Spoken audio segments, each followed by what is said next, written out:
everyone, and welcome back to another episode of Investor Insights. I'm Juliana from iFAST Fund Management, and today I'm joined in the studio by Kenny Tjan, Investment Director here at iFAST, as well as Yip Yee Lan, Investment Director at IPP Financial Advisers. In this episode, we'll be diving into the iFAST Affluence Global Dynamic Fund, the latest evolution of our long-standing partnership between iFAST and IPP Financial Advisers. IPP Financial Advisers has been appointed as the sub-advisor of this fund. Built to adapt quickly to market shifts while keeping risks in check, it's designed as a strong core holding for those seeking long-term growth with global reach. Today, we'll unpack what makes this fund stand out and how it could fit into your portfolio. Let's get into it. Maybe my first question to Yip Yee Lan. iFAST and IPPFA have been partners for many years. How did this collaboration naturally evolve into the launch of the iFAST Affluence Global Dynamic Fund? The collaborations of IPPFA and iFAST, I think, trace back to the early days of iFAST journey. IPPFA actually was among the first few clients to adapt to the iFAST platform, and this actually laid the foundations of our relationship.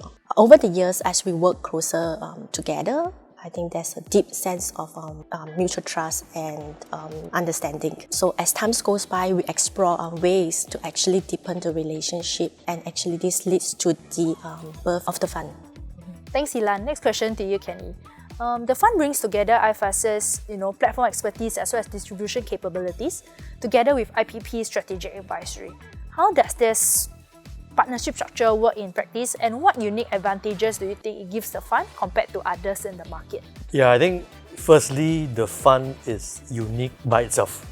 So as you know, a lot of the global fund out there, they only invest in underlying securities. But this fund invests predominantly in ETFs. So I think that makes it kind of unique in terms of the allocation. I think secondly, we have a good working relationship with IPP, and again, I think IPP, they know the retail investors pretty well because they have been dealing with them for a very, very long period of time. So in terms of them providing strategic allocation in terms of the allocations to the fund, I think that actually helps to actually cater very much to the needs of the underlying investors, especially when it comes to global investing. And last but not least, I think iFAST, as you may be aware, we pride ourselves in terms of our platform capabilities. One of the most unique feature is that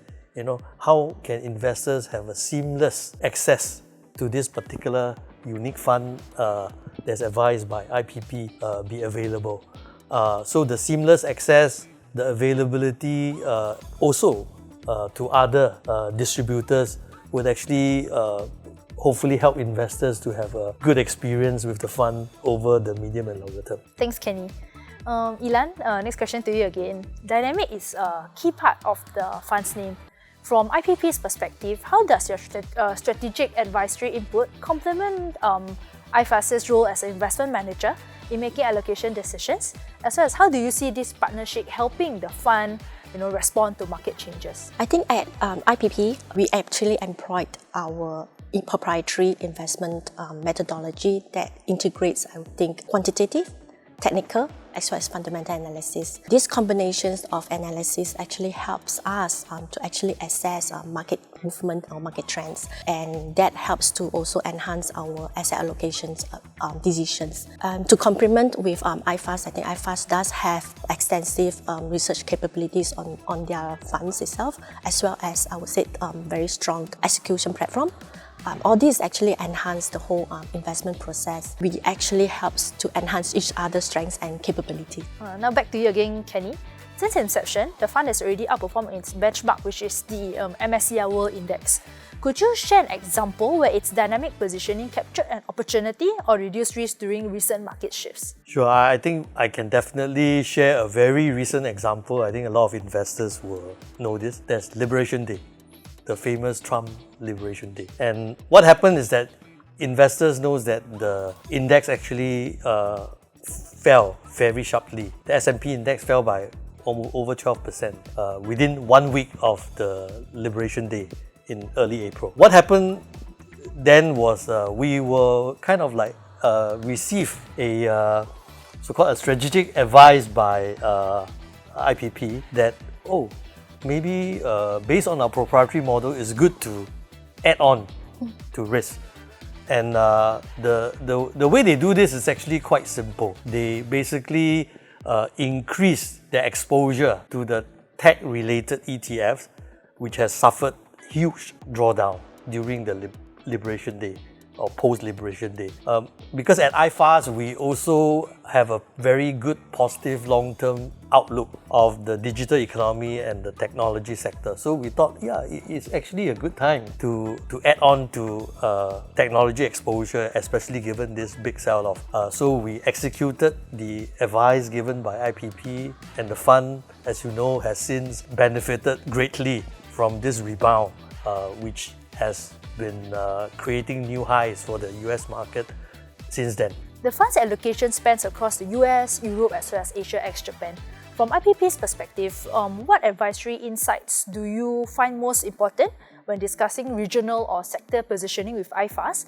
And how do this perspective help ensure that the fund remains meaningfully diversified? iFAST and IPP actually have regular exchange of market views. For example, in US, we tend to focus our discussion on Federal Reserve policy directions, as well as the corporate's growth expectation, and what also Kenny has mentioned on the tech sector, the development of AI, which we see as a longer trend term. This discussion actually ensure that the portfolio is not only geographically diversified, but we also focus on what is fundamentally grounded both the growth cycle as well as the policy cycle, which Kenny has mentioned on our entry to the tech sector, which we see it as a long-term growth. Kenny, with over 95% invested in global ETFs, the fund offers deep reach across markets as well as sectors.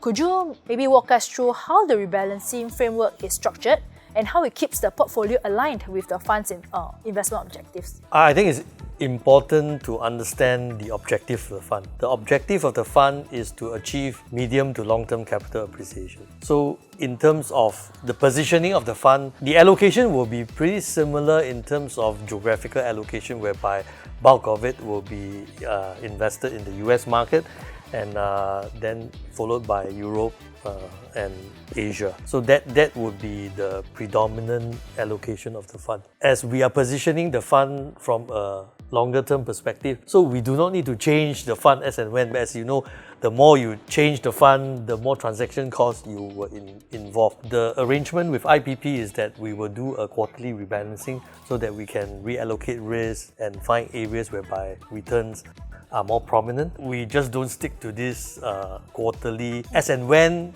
as shown by the Liberation Day, when we need to do ad hoc rebalancing in order to mitigate volatility and also to enhance return for the fund.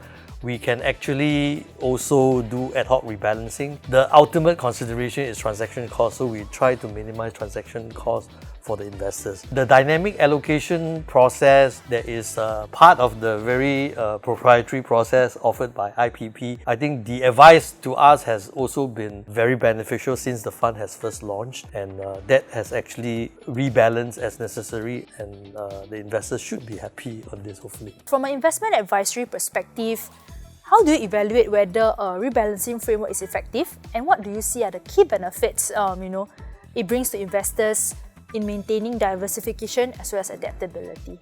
I would say that rebalancing actually helps investors to obtain optimal diversification as well as enhance return efficiency. I think it also forces us to actually adapt to market changes quickly and also mitigate risk in the process of doing so. The key benefit of diversifications is actually to help make complex investment decisions into a much easier way to execute it. And the very last question, Kenny, volatility is a concern for many global investors.